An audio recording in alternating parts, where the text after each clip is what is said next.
안녕하세요. 법도TV 엄정숙 부동산 전문 변호사입니다.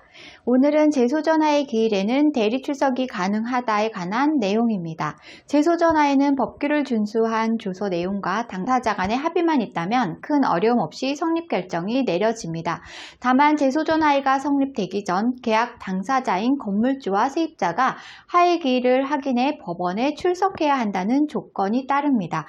건물주와 달리 생계활동으로 바쁜 세입자 입장에서는 하해 기일을 지킨다는 것이 쉽지만은 않습니다. 하지만 하해 기일은 법원의 계약 당사자와 합의 여부를 판단하는 중요한 절차이기 때문에 반드시 준수해야 합니다.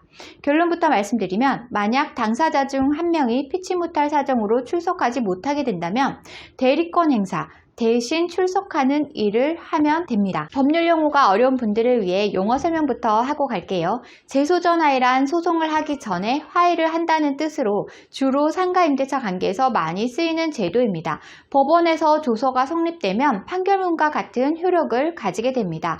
오늘 주제에 이어서 설명드립니다. 제소전화의 기일에는 원칙상 건물주와 세입자 본인이 출석해야 합니다. 계약을 맺는 당사자이기 때문이죠. 다만 소송 대리 절차를 통해서 제3자도 당사자 대신 화해 기일에 출석할 수 있습니다. 세입자가 피치 못할 사정으로 출석하지 못해 자신의 지인이나 직원을 대신 출석시킬 경우 사전에 몇 가지 필요한 서류와 절차를 준비하면 됩니다. 필요한 서류에는 소송 대리 허가 및 위임장, 재직 증명서, 직원이 대리할 경우이고요. 대표자의 인감 증명서와 대리인 신분증 등을 첨부하여 법원의 소송 대리 허가를 받으시면 됩니다. 이후 법원으로부터 허가 결정이 나오면 대리인이 화해 기일에 출석하시면 됩니다. 소송 대리인으로서 허가가 난다면 일반인도 출석이 가능하지만 현실에서는 주로 변호사가 출석하는 경우가 많습니다. 제소전화의 진행상 법률 지식이 필요한 부분이 많고 초기 단계부터 건물주와 세입자가 각각 변호사를 선임하는 추세입니다. 만약 일반인이 아닌 변호사가 대리 출석할 경우에 비용은 누가 부담해야 될까요? 제소전화에는 소송을 진행하는 것보다 낮은 비용이 든다는 장점이 있습니다.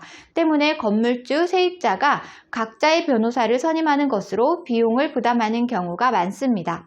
한편 화해 기일이 다가왔음에도 대리 절차를 진행하지 않았고 본인마저 법원에 출석하지 않았다면 어떤 일이 벌어질까요? 당연하게도 제소전화에는 성립되지 않습니다. 제소전화의 성립 조건은 당사자 간의 합의라는 점입니다. 그런데 당사자 간의 합의 의사를 확인하는 날짜에 출석하지 않았다면 제소전화의 성립 취지와 전혀 맞지 않기 때문에 성립 결정이 불가능하게 됩니다. 문제는 세입자의 불출석으로 인한 제소전화의 불성립은 건물주가 계약 해지까지 제기할 수 있다는 점입니다.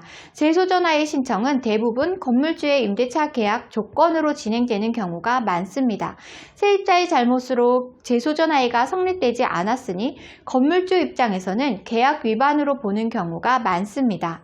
오늘은 제소전 하해 기일에는 대리 출석이 가능하다에 관한 내용을 설명드렸습니다. 정리하자면 소송 대리 절차를 통해 제3자도 하해 기일에 대리 출석이 가능하다는 것이고요. 실무에서는 일반인보다 변호사가 대리 출석하는 경우가 많습니다. 하해 기일의 불출석으로 인한 제소전화의 불성립은 계약 해지로까지 이어질 수 있다는 점입니다. 오늘 주제와 관련된 문의사항이나 제소전화에 관련 문의사항이 있으신 분들은 홈페이지에 문의사항을 남겨주시면 바로 답변 드리고 있는데요. 홈페이지는 네이버에서 엄정숙 변호사의 제소전화를 검색하시면 쉽게 찾으실 수 있습니다.